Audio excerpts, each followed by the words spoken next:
अस्सलामुअलैकुम दोस्तों, मैं ਤੁਹਾਡਾ ਆਪਣਾ ਮੀਆਂ ਬਲਾਲ ਜਿਹੜਾ ਕਿ ਤੁਹਾਡੇ ਨਾਲ ਅੱਜ ਜਿਹੜੀ ਰੈਸਪੀ ਸ਼ੇਅਰ ਕੀਤੀ ਜਾ ਰਹੀ ਹੈ ਪਸ਼ਾਵਰੀ ਕੋਰਮਾ ਕੜਾਈ, ਜਿਹੜੀ ਕਿ YouTube ਤੇ ਤਕਰੀਬਨ ਮੇਰਾ ਖਿਆਲ ਹੈ ਕਿ ਕਿਸੇ ਨੇ ਵੀ ਨਹੀਂ ਦਿੱਤੀ। ਠੀਕ ਹੈ, ਤੇ ਇਸ ਰੈਸਪੀ ਨੂੰ ਫੋਲੋ ਕਰਨਾ, ਲਾਈਕ ਕਰਨਾ ਔਰ ਸਬਸਕ੍ਰਾਈਬ ਕਰਨਾ।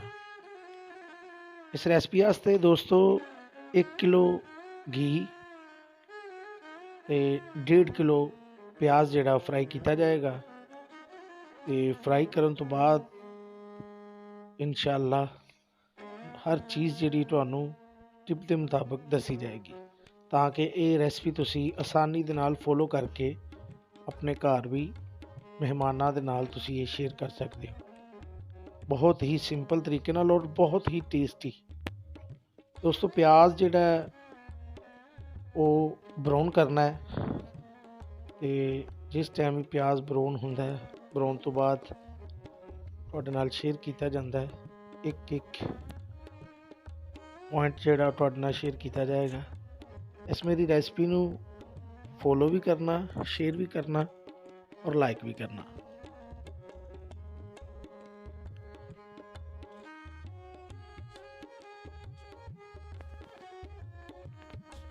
ਜੀ हाँ दोस्तों, देखो कि प्याज ਨੂੰ ਹਲਕਾ ਹਲਕਾ ਬਰਾਊਨ ਕੀਤਾ ਜਾ ਰਿਹਾ ਹੈ। ਅਸਲ 'ਚ ਦੋਸਤੋ ਵੀਡੀਓ ਮੈਂ ਖੁਦ ਹੀ ਬਣਾਉਣੀ ਸੀ ਔਰ ਇਹ ਰੈਸਪੀ ਖੁਦ ਹੀ ਮੈਂ ਬਣਾ ਰਿਹਾ ਸਾਂ, ਤੇ ਥੋੜੀ ਜੀ ਬਸ ਡਿਸਟਰਬਿੰਗ ਹੈ। ਬਹਰਹਾਲ ਪ੍ਰੋਪਰ ਤਰੀਕੇ ਨਾਲ ਤੁਹਾਡੇ ਨਾਲ ਇਹ ਹਰ ਇੱਕ ਚੀਜ਼ ਸ਼ੇਅਰ ਕੀਤੀ ਜਾਏਗੀ ਤਾਂ ਕਿ ਤੁਹਾਨੂੰ ਸਮਝ ਆ ਸਕੇ।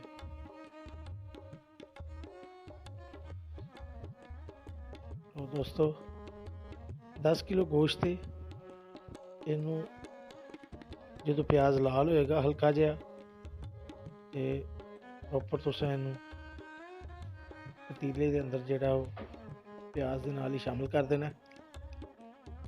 ਸ਼ਾਮਿਲ ਕਰਨ ਤੋਂ ਬਾਅਦ ਗੋਸ਼ਤ ਦਾ ਰੰਗ ਜਿਹੜਾ ਉਹ ਬਰਾਊਨ ਕਰਨਾ ਦੋਸਤੋ, ਇਸੇ ਤਰ੍ਹਾਂ ਹੀ।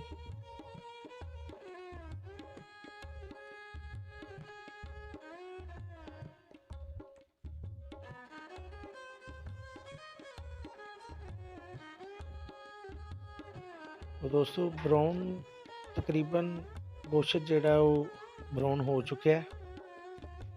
ਇਸ ਤੋਂ ਬਾਅਦ ਅਸੀਂ ਇਹਦੇ 'ਚ 50 ਗ੍ਰਾਮ ਲਾਲ ਮਿਰਚ ਸ਼ਾਮਿਲ ਕਰਾਂਗੇ।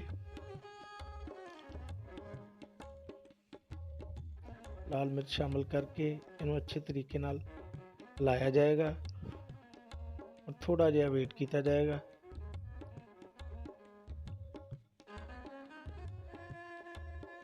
और दोस्तों इस तो बाद टमाटर शामिल किए जाएंगे, पूरे किलो 1 किलो टमाटर ने जोड़े शामिल किए जाएंगे। और अदरक लसन और हरी मिर्च का पेस्ट 100 ग्राम टोटल जोड़ा वो शामिल किया जाएगा 10 किलो की रेसिपी। ठीक है, इस तरीके नाल दोस्तों इन्हों हिलाते रहना और भुनाई जी अच्छे तरीके ना करनी है।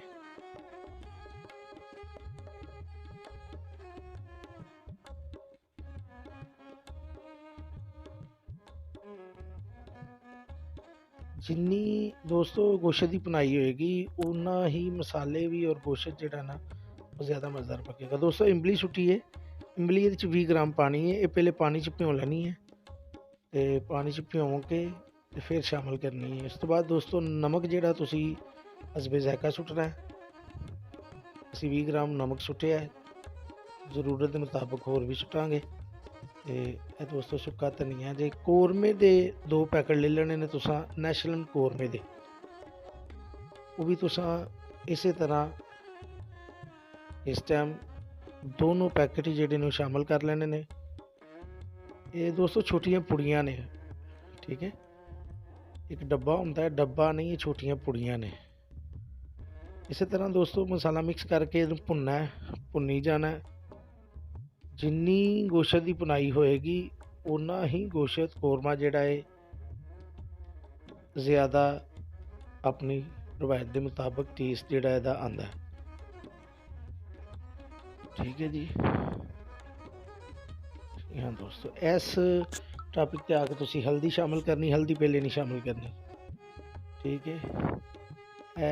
मिर्च थोड़ी जी कम लगी सी, मिर्च थोड़ी जी जी है वो टेस्ट के मुताबिक पूरी की है।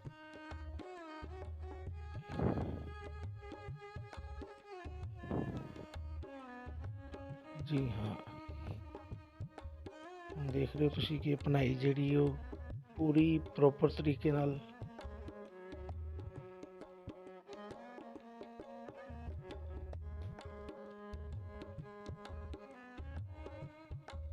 हो रही है।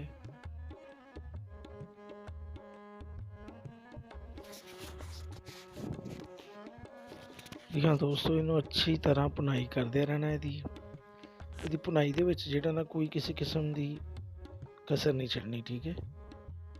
मैं यदी भुनाई वीडियो शॉर्टकट है और यदी भुनाई जी 10 तो 12 मिनट की है।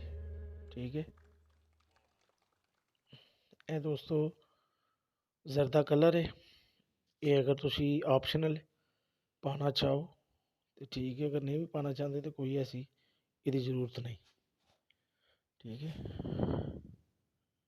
अच्छा, जी ये पेशावरी कढ़ाई है ना, यदा कोई मैथड जोड़ा ना यदा जरा थोड़ा जहा पंजाब की कढ़ाई तो यानी कि इधर दे साढ़े कस्बे वाली कढ़ाइया तो हट के भी थोड़ा जहा, और यदा जैका भी जोड़ा है हट के वे।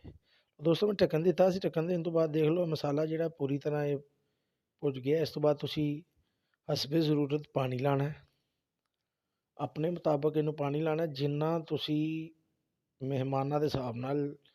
वैसे तो पानी जोड़ा 10 किलो मुर्गे के 5 किलो पानी जोड़ा लगाया जाता है। ठीक है।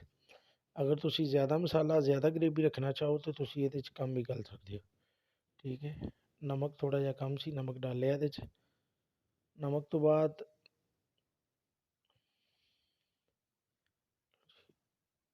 अपने हिसाब नाल कौरमा तैयार करके अस्सलाम।